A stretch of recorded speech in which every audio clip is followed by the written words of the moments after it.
안녕하세요. 사연을 부탁해입니다. 오늘의 사연을 소개하겠습니다. 우리는 시어머님과 함께 살고 있습니다. 제가 태어나고 자란 곳은 서울인데요. 남편과 결혼을 하고 난 뒤 남편 직장이 있는 지방에 내려와서 살고 있습니다. 시댁은 홀시어머님이 계시는데 결혼 후 2년 정도 따로 살다가 시어머님과 합가를 했습니다. 우리 신혼집이 크기도 했고 거리도 가까웠기에 따로 지낼 이유가 없어 보였거든요.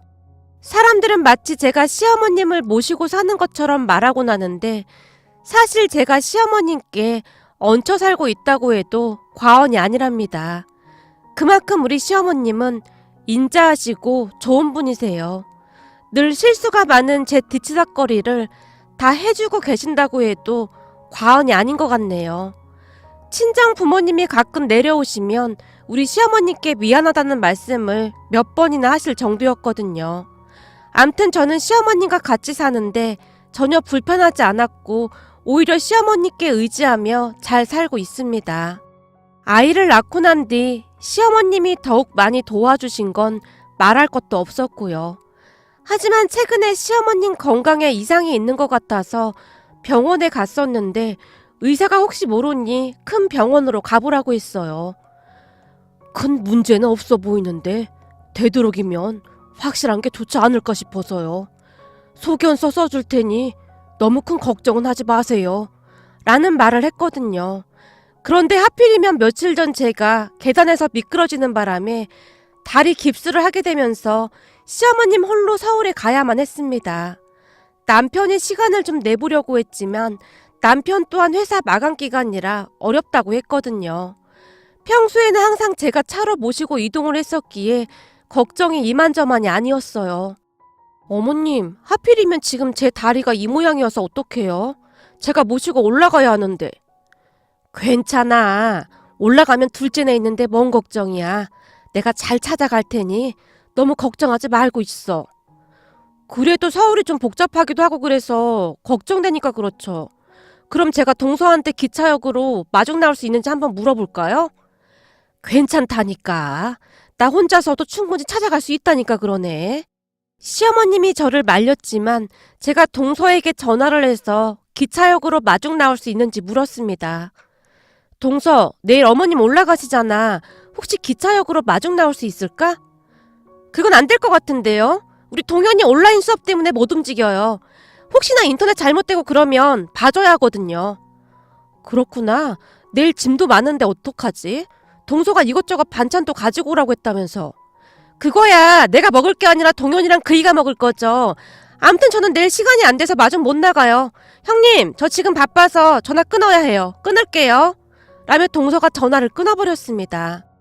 우리 시댁은 형제만 둘 뿐이었기에 동서와 저뿐이었지만 동서는 많이 차가운 사람으로 결혼한 지 꽤 지났음에도 불구하고 곁을 잘 내주지 않는 그런 사람이었어요. 그랬기에 우리는 그냥 일정한 거리를 유지한 채 지내고 있었고요. 기껏해야 1년에 한두 번 내려오는 게 다였기에 얼굴 볼 일도 많지 않았으니까요. 그리고 동서는 역시나 제 부탁을 단박에 거절했습니다. 제가 씁쓸한 표정으로 휴대폰을 내려다보고 있었는데요. 왜? 작은 애가 못 나온다고 하니? 어머님, 내일 동현이 온라인 수업이라 집을 비우기가 조금 어려운가 봐요. 내일 기차역에 내리시면 바로 택시 타고 들어가셔야 할 것 같아요. 짐도 있는데 어머니 힘드셔서 어떡하죠? 하필 제 다리가 이 모양이어서 원망스럽네요. 됐어. 내가 애도 아니고 뭘 그렇게 걱정을 해. 네가 돈도 많이 넣어줬는데 택시 타고 갈 테니까 그만 걱정해라. 어머님, 내리시면 진짜 택시 타셔야 해요. 돈 아깝다고 그냥 전철 타고 가지 마시고요. 전철 갈아타는 게 보통 힘든 일이 아니란 말이에요. 알았어. 우리 집은 어떻게 된 게 시애미보다 며느리가 잔소리를 더 많이 하는 것 같구나. 걱정 말고 있어. 내가 다 알아서 할 테니까. 시어머님이 방 안으로 들어가 버리셨어요. 그렇게 다음날 시어머님이 택시를 타고 가는 모습을 집안에서 지켜보다가는 도저히 안 되겠다는 생각이 들어 제 여동생에게 전화를 했습니다. 너 이따 오후에 시간 좀 낼 수 있어? 오후에? 시간이 있긴 한데 왜 그러는데? 그게 말이야, 우리 시어머님이 지금 서울로 올라가셨는데, 근데 기차역에 내려서 택시 타고 서방님 집으로 들어가라고 말씀드렸는데, 아무래도 걱정이 돼서 말이야. 짐도 많고 해서. 그래? 알았어. 몇 시쯤 도착하시는데? 오후 1시쯤에 도착하실 거야. 제 말에 동생이 흔쾌히 대답을 했기에 제가 동생에게 시어머님의 전화번호를 알려줬습니다. 얼마 뒤 시어머님이 서울에 도착을 하셨고 동생이 시어머님을 기차역에서 모시고 서방님 집으로 출발을 한다는 연락이 왔어요. 얘, 넌 뭐 한다고 사돈까지 부르고 그랬니? 내가 잘 찾아갈 수 있대도 뭐 한다고 그랬어? 어머님, 날씨도 춥고 짐도 많아서 걱정이 돼서요. 서울에 검사받으러 올라가시는 건데 감기라도 걸리면 안 되잖아요. 마침 동생이 시간이 난다고 해서 부탁한 거니까 너무 신경 안 쓰셔도 돼요. 제가 괜찮다는 말을 했지만 시어머님이 몇 번이나 미안하다는 말을 했는지 모르겠습니다. 잠시 후 동생이 서방님네 아파트 입구에 시어머님을 내려드렸다고 합니다. 사돈, 고마워요. 내가 오늘 큰 신세를 졌습니다. 아닙니다. 저 오늘 완전 한가해서 심심했는데 잘 됐죠 뭐. 오랜만에 사돈 어르신 뵙게 돼서 정말 반가웠습니다. 사돈 어르신이 우리 언니를 워낙 잘 챙겨주셔서 오히려 저희가 항상 감사한걸요. 며칠 전에도 언니가 넘어지는 바람에 사돈 어르신이 살림 다 하고 계신다고 언니가 죄송하다고 하더라고요. 우리 언니 잘 챙겨주셔서 정말 감사합니다. 제 동생이 시어머님께 허리 숙여 감사 인사를 했다고 하네요. 아이고 사돈, 우리 며느리는 내 딸이나 배 한 가지인걸요. 엄마가 딸 챙기는 게 당연한 거 아니겠습니까? 말이라도 그렇게 해주니 내가 더 고맙네요. 암튼 오늘 신세 많이 졌습니다. 얼른 가보세요. 다음에 내려오면 제가 만난 밥 한 끼 대접하겠습니다. 사돈 어르신, 제가 위까지 짐 올려다 드릴게요. 아닙니다. 제가 할 수 있으니 얼른 가보세요. 라며 시어머님이 동생을 억지로 차에 태워 보냈다고 합니다. 동생 또한 바로 아파트 앞이었기에 별 걱정하지 않고 집으로 갔다고 하는데요. 잠시 후 엘리베이터를 타고 서방님 집으로 올라간 시어머님이 짐을 내려놓고는 초인종을 눌렀다고 합니다. 누구세요? 예, 나다. 문 좀 열어다오. 어머님? 원래 5시 넘어서 오시기로 한 거 아니었어요? 그랬는데 기차표가 있길래 조금 일찍 올라왔다. 아침에 애비가 회사가 일찍 끝날 거라고 조금 일찍 올라오라고 하더구나. 우선 이 문 좀 열어다오. 시어머님이 문을 열어달라고 다시 한번 말을 한 모양인데요. 어머님, 지금 문 못 열어드려요. 뭐? 문을 못 열어주다니 그게 무슨 말이냐? 혹시 문이 어디 고장난 거냐? 아니요, 그런 건 아니고 지금 동현이가 온라인 수업 중이거든요. 그래서 문 못 열어드려요. 한 5시쯤 수업 끝나니까 그때 다시 오세요. 뭐? 그냥 문만 열어주면 되잖니. 내가 조용히 있을 테니까 얼른 문 좀 열어봐. 어머님, 그 동현이 중간고사 시험이라 지금 난리도 아니에요. 한참 집중해서 수업 듣고 있는데 괜시리 신경 쓰여서 집중력 떨어지면 어떡해요. 우선 어디 가서 시간 좀 때우다가 5시에 다시 오세요. 저기 얘야, 짐도 있는데 지금 나보고 어딜 가라고 하는 거냐? 우선 문 좀 열어보라니까. 그쯤에서 순하기로 소문난 시어머님의 목소리가 높아져 있었다는데요. 그런 시어머님에게 동서가 짜증스레 말을 하더랍니다. 어머님, 조용히 좀 하세요. 지금 동현이 수업 중이라니까요. 시끄러워서 인터폰을 오래 얘기 못하니까 5시 넘어서 오세요. 그러니까 왜 시간을 안 맞춰서 오셔가지고는. 동서가 순식간에 인터폰을 꺼버렸다고 하네요. 시어머님이 다시 초인종을 눌렀지만 인터폰을 아예 내려놓았던 것인지 소리조차 들리지가 않더랍니다. 결국 시어머님이 짐을 문 앞에 그대로 둔 채 1층 놀이터로 갔다는데요. 딱히 갈 곳도 없었고 길도 잘 몰랐으니 그곳에서 덜덜 떨고 계셨던 모양이었어요. 그렇게 한 1시간쯤이 지났을 무렵 서방님이 동서에게 전화를 했다는데요. 동서가 전화를 받지 않자 시어머님께 전화를 했다고 하네요. 그리고는 시어머님이 놀이터에 있다는 말을 듣고는 허겁지겁 집으로 달려왔고요. 어머니, 이게 무슨 일이에요? 집에 들어가 있지? 그게 말이야. 내가 몇 층인지 기억이 확실하게 나질 않아서 말이야. 아마도 시어머님은 서방님과 동서가 다투기라도 할까 싶어 거짓말을 했던 모양이었어요. 그런데 그 거짓말은 오래가지 않아서 들통이 나고 말았다고 합니다. 엘리베이터에서 내리자마자 문 앞에 시어머님이 가지고 왔던 짐들이 덩그러니 놓여 있었으니 당연했던 게 아니겠어요. 문 앞에 짐들이 있는 모습을 보며 서방님의 얼굴색이 바뀌었다는데요. 잠시 후 서방님이 비밀번호를 누르고 시어머님을 먼저 집 안으로 들어가게 한 뒤 짐을 챙기고 있었다고 합니다. 문제는 뒤에서 짐을 챙기고 있던 서방님을 못 봤던 동서가 집 안으로 들어서던 시어머님을 향해 신경질적인 목소리로 외쳤다고 하네요. 어머님, 제가 5시 넘어서 오시라고 했잖아요. 근데 비밀번호 어떻게 하신 거예요? 혹시 그이한테 전화해서 물어본 거예요? 그러니까 어머님이 시간 맞춰서 왔으면 이런 일 없었을 거 아니에요. 지금 어머님 한 분 때문에 이게 뭐 하는 거예요? 이따가 5시 넘어서 오세요. 놀란 시어머님이 쭈뼛거리고 있던 사이 서방님이 현관문을 벌컥 열고 집 안으로 들어섰다는데요. 당신 지금 이게 무슨 말이야? 그러니까 당신은 어머니가 오신 거 알고도 문을 안 열어줬다 그 말인 거네? 이 추운 겨울에 짐까지 들고 기차 타고 올라오신 우리 어머니를 다시 내쫓았다 그 말이야? 동현이 온라인 수업 아직 안 끝났단 말이야. 당신 목소리 좀 낮춰. 나도 그러고 싶어서 그런 게 아니잖아. 애 수업 방해되니까 그런 거지. 뭐? 그러니까 애 온라인 수업 때문에 우리 어머니를 내쫓았다 그 말이야? 그것도 이 추운 겨울에? 서방님이 잔뜩 흥분한 채 동서에게 소리치고 있었다는데요. 난 괜찮다. 그러니까 그만들래. 니들이 이러면 내가 불편해서 어떻게 있겠니? 자꾸 이러면 난 그냥 갈 테니 그런 줄 알거라.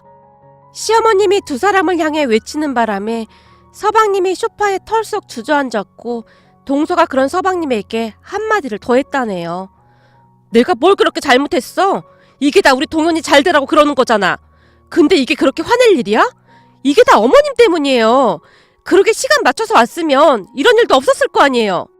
오늘 일찍 끝날 것 같아서 내가 일찍 오시라고 했어. 근데 그게 그렇게 불만이야? 너란 여자 진짜 대단한 여자다. 결국 이게 다 내 잘못이다 그 말인 거네. 나 기분 나빠서 더 이상 못 있겠어. 그리고 어차피 어머님도 계시니까 난 오늘 친정으로 가서 잘게. 그 모습에 시어머님은 더욱 안절부절 못한 채 어쩔 줄을 몰라 했다는데요. 서방님이 동서에게 소리쳤답니다. 당신 그렇게 나가면 다시 들어올 생각도 하지 마. 나도 당신처럼 독한 여자랑은 도저히 못 살겠다. 가서 장인 장모님께 있는 사실대로 그대로 다 말해. 아주 잘했다고 하실 거니까. 예, 네가 그렇게 가버리면 내 입장이 어떻겠니? 내가 다 잘못했다. 시어머님이 동서에게 사과까지 하면서 말린 모양인데요. 동서가 그냥 나가버렸다고 합니다. 애비야, 얼른 가서 데리고 와라. 지금 이게 뭐하는 짓이야? 내버려둬요. 이번 일 겪으니까 나도 정이 뚝 떨어지네. 라며 서방님도 동서를 말리지 않았고요. 그런데 얼마 후 바깥 사돈어르신이 서방님에게 전화를 했던 모양인데요. 네, 장인어른. 지금 우리 딸이 와서 울고불고 난리도 아닌데 대체 왜 그런 건가? 자네도 알다시피 양쪽 말을 다 들어봐야 할 것 같아서 말이네. 저기 그게 말이죠. 장인어른, 제가 웬만하면 이런 말씀 안 드리는데요. 오늘 집사람이 해도 너무했습니다. 라며 서방님이 동서의 만행을 바깥 사돈어르신께 그대로 말한 모양이었어요. 한동안 듣고만 있던 바깥 사돈어르신이 조용히 한마디를 하셨다는데요.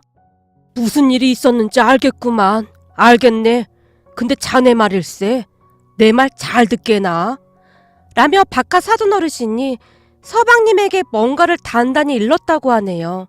그리고 얼마 뒤 기가 막힌 일이 일어났다고 합니다. 그러니까 서방님의 말을 들었던 사돈어르신들이 울고 있던 동서를 그대로 밖으로 내쫓아버렸다는데요.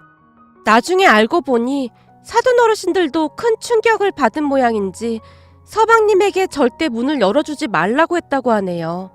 결국 동서는 친정에서도 쫓겨나서 다시 집으로 돌아갔다고 하는데요. 문제는 서방님도 문을 열어주지 않았답니다.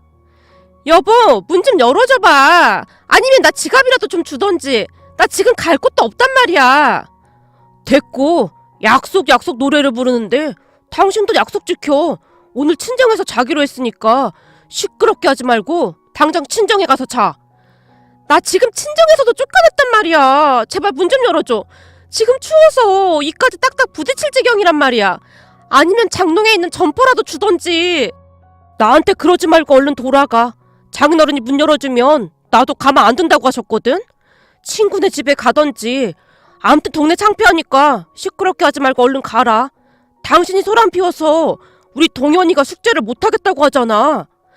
여보, 내가 잘못했어. 제발 문 좀 열어줘. 어머님, 저 문 좀 열어주세요. 동서가 밖에서 계속해서 불러댔지만 서방님이 절대 문을 열어주지 않았다는데요. 얘, 저러다 감기라도 걸리면 어떡하니? 오늘 날씨 엄청 춥다. 얼른 열어주자. 괜찮아요. 어머니도 이 추운 날씨에 밖에서 1시간 넘게 있었는데 저 사람도 그 정도는 있어봐야 얼마나 추운지 알 거 아니에요. 거기다 장인어른이 엄청 무서우신 분이라 지시한 거 안 하면 큰일 나거든요. 아무리 그래도 그렇지 언제까지 저리 밖에 있게 할 거야. 시간이 가면 갈수록 시어머님은 안절부절 못하고 있었지만 서방님은 사돈어르신을 등에 업고 그저 천하태평이었다고 하네요. 그렇게 1~2시간 정도가 지났을 무렵 사돈어르신들이 서방님 집으로 왔다고 하는데요. 두 분 사이에 동서가 쭈뼛쭈뼛거리며 서 있더랍니다. 그런 동서를 보며 바깥 사돈어르신이 소리쳤다고 하네요. 얼른 무릎 꿇고 빌지 않고 뭐해? 어디 버르장머리 없이 며느리가? 시어머니가 오셨는데 문도 안 열어주고 밖에서 덜덜 떨게 만들어? 아빠, 내가 그러고 싶어서 그런 게 아니라 지금 동현이 온라인 수업 때문에. 너 그놈의 온라인 수업 얘기 한 번만 더 하기만 해봐. 아주 호적에서 파버리라니까. 아주 잘하는 짓이다. 동현이가 뭘 보고 배우겠냐? 엄마랑 아빠까지 나한테 왜 이러는 거야? 엄마 아빠가 내 편을 안 들어주면 누가 내 편을 들어주겠어? 누가 네 엄마 아빠야? 우린 너 같은 싸가지 없는 딸 둔 적 없으니까 앞으로 엄마 아빠라고 부르지도 마. 널 낳은 게 아주 창피할 지경이다, 이놈의 지지배야. 아니 어떻게 시어머니한테 그따위 짓을 할 수가 있어? 아빠, 시어머니가 약속을 안 지켰다니까? 근데 이게 어디서 주둥아리를 나불대고 있어. 저놈의 주둥아리를 그냥 확. 바깥 사돈어르신이 동서에게 소리소리를 지르고 있었고 안사돈 어르신이 동서의 등에 시메싱을 날리더니만 시어머님께 허리 숙여 사과를 드렸다고 합니다. 사부인, 딸 자식 잘못 키운 저희 잘못입니다. 다른 자식들은 다 멀쩡한데 딸 하나 있는 게 왜 이 모양인지 모르겠습니다. 저희가 이렇게 사과드리겠습니다. 그리고 이 인간은 저희가 어떻게든 뜯어 고쳐보겠습니다. 넌 무릎 꿇고 빌지 않고 뭐하고 있어? 사돈어르신들의 말에 동서가 눈물을 뚝뚝 흘리면서 무릎까지 꿇고는 싹싹 빌었다고 하는데요. 안사돈 어르신이 시어머님께 조용히 물었다고 합니다. 사부인, 혹시 며칠 있다가 가실 예정입니까? 그게 정밀검사랑 이것저것 하다 보면 넉넉잡고 한 3일 정도는 있어야 하지 않을까 싶습니다. 근데 그건 왜 물어보시는지요? 3일이요? 알겠습니다. 사부인 있는 동안이라도 이 인간 예절 교육을 좀 시켜야 할 것 같아서요. 라고 말을 하던 안사돈 어르신이 그날부터 서방님 부부집에 머물면서 동서에게 교육을 시키기 시작했다는데요. 매일 아침 6시만 되면 동서가 한복을 입고 음식 준비를 했다고 하네요. 그러다가는 시어머님이 일어나시면 문안 인사를 시작으로 정성껏 음식을 준비해서 드렸다고 합니다. 식사를 하다가는 시어머님이 냉장고에서 물을 꺼내려고 하자 안사돈 어르신이 동서에게 눈짓을 했고 동서가 벌떡 일어나더니 어머님, 제가 가져다 드릴게요 라는 말을 하더랍니다. 아니다, 내가 꺼내 먹으마. 아닙니다, 어머님. 앉아 계시면 제가 가져다 드리겠습니다. 동서가 급히 냉장고에 있는 물을 꺼내서 시어머님께 드렸다는데요. 그 모습을 지켜보던 안사돈 어르신이 동서를 매섭게 노려보더니 한마디 하더랍니다. 어른한테 누가 감히 물을 그렇게 드려? 정성스레 컵에 따라서 두 손으로 드려야 할 거 아냐? 아유, 사부인, 저는 괜찮습니다. 아닙니다. 이번 참에 저 정신머리를 싹 다 뜯어 고칠 참이니까 그냥 두십시오. 그리고 너 밥 먹고 사부인 모시고 병원 다녀오거라. 내내 한간 네가 모시고 다녀오면 되지. 뭐한다고 바쁜 김서방 보고 다녀오라고 해. 안사돈 어르신이 동서를 노려보며 말했다고 하네요. 결국 동서는 내내 시어머님의 시중을 들었다고 하는데요. 그동안 벼르고 있던 사돈 어르신들이 아주 작정을 했다고 하네요. 그렇게 병원에서 정밀 검사를 받았지만 다행히 큰 문제는 없다고 했기에 며칠 뒤 동서가 시어머님을 직접 모시고 집으로 내려왔습니다. 평소에는 아주 찬바람이 쌩쌩 불던 동서였는데 기가 잔뜩 죽은 채 제게 인사를 했어요. 그 뒤에도 동서는 정말 많이 변해갔습니다.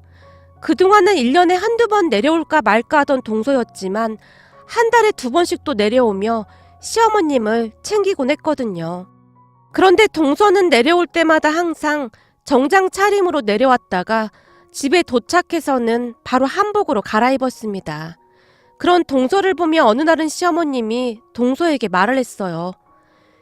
얘 불편한데 한복은 뭐하러 입고 있어? 가서 편한 옷으로 갈아입으렴. 안 돼요 어머님. 우리 엄마 아빠가 도착해서는 꼭 한복 입고 있으라고 했어요. 지금 그이가 영상 찍어서 실시간으로 보내고 있단 말이에요. 아니 너도 이제는 많이 변했는데 뭘 그렇게까지 해. 내가 사부인한테 전화 드리마. 이제 그만해도 된다고. 시어머님이 안쓰러운 듯 말을 했는데요. 옆에서 듣고 있던 서방님이 시어머님을 말렸어요. 어머니 그냥 두세요. 장인 장모님 말씀으로는 이 본성을 바꾸려면 꾸준히 해야 하는 거라고 계속하게 두라고 했어요. 안 그럼 우리 둘 다 얼굴 안 보고 살 거라고 경고하셨어요. 그동안은 장인 장모님이 막내딸이라고 오냐오냐 키웠는데 집안 망신 제대로 시켰다고 지금 난리도 아니세요. 집사람 처가댁에서도 한복 입고 있는걸요? 아니 언제까지 저래야 하는데. 고야 나도 잘 모르죠. 근데 한 몇 년 저래야 하지 않을까요? 장인 장모님이 본성은 하루아침에 바뀌는 게 아니라고 장기간 트레이닝을 해야 한다고 했거든요. 그리고 형수님이 하는 거 제대로 배우라고 자주 내려가라고 하는 거예요. 두 사람의 대화에 제가 거론이 되었기에 놀란 채 서방님을 바라봤는데요. 우리 장인 장모님이 형수님을 아주 좋게 보셨어요. 가만 보고 있으면 진심이 느껴진다고요. 그럼 마음 갖는 게 어디 쉬운 일이겠어요?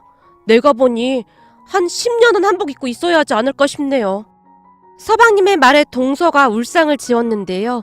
잠시 후 동서가 쭈뼛쭈뼛 제 옆으로 다가오더니 몸까지 마구마구 비틀면서 어렵게 제게 말을 꺼냈어요.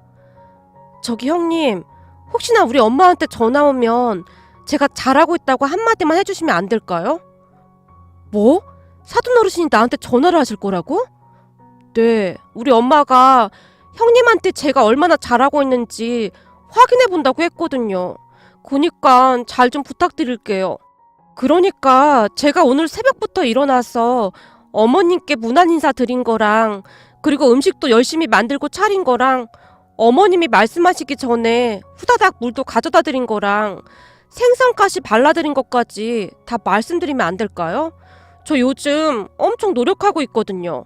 그동안 형님한테도 함부로 행동한 거 정말 죄송했어요. 아직은 많이 부족하지만 앞으로 항상 노력할게요. 동서의 눈에 눈물까지 그렁그렁했습니다. 아마도 그 난리가 있었던 뒤로 동서도 마음고생이 심했겠다 싶었는데요. 사돈 어르신들이 무섭긴 무서웠던 모양으로 변하기 위해 정말 열심히 노력하긴 했거든요. 그렇게 시간이 지날수록 동서는 많이 변해갔습니다. 그 뒤로 몇 달이 지났음에도 불구하고 안사돈 어르신이 제게 전화를 하곤 하는데요. 사돈, 우리 딸 때문에 너무 죄송하네요. 우리가 딸을 잘못 키워서 뭐라 드릴 말씀이 없습니다. 그래도 요즘은 사돈 보고 많이 배워서 그런지 많이 달라지긴 했네요. 항상 감사하게 생각하고 있습니다. 혹시나 우리 딸이 잘못한 행동을 하거나 하면 바로 연락 주십시오. 사람 고쳐 쓰는 거 아니라고 하지만 못난 딸 가진 애미 심정은 그렇지가 않네요. 부모가 자식을 포기할 수는 없는 거잖아요. 우리 딸 키우면서 하도 잔병치레도 많고 그러다 보니 아프지만 말고 거라 그렇게만 키웠습니다. 이게 다 우리 잘못 아니겠습니까? 부디 잘 좀 부탁드립니다. 라는 말씀까지 하셨거든요. 안사돈 어르신의 목소리에서 간절함마저 느껴졌기에 제 가슴도 먹먹할 정도였습니다. 그리고 그런 노력 덕분이었던지 동서는 마치 다른 사람처럼 변해가고 있습니다. 앞으로도 우리 가족 서로서로 보듬으며 잘 살아갈 생각입니다. 오늘의 사연은 여기까지였습니다. 즐겁게 보셨다면 구독, 좋아요 부탁드립니다. 고맙습니다.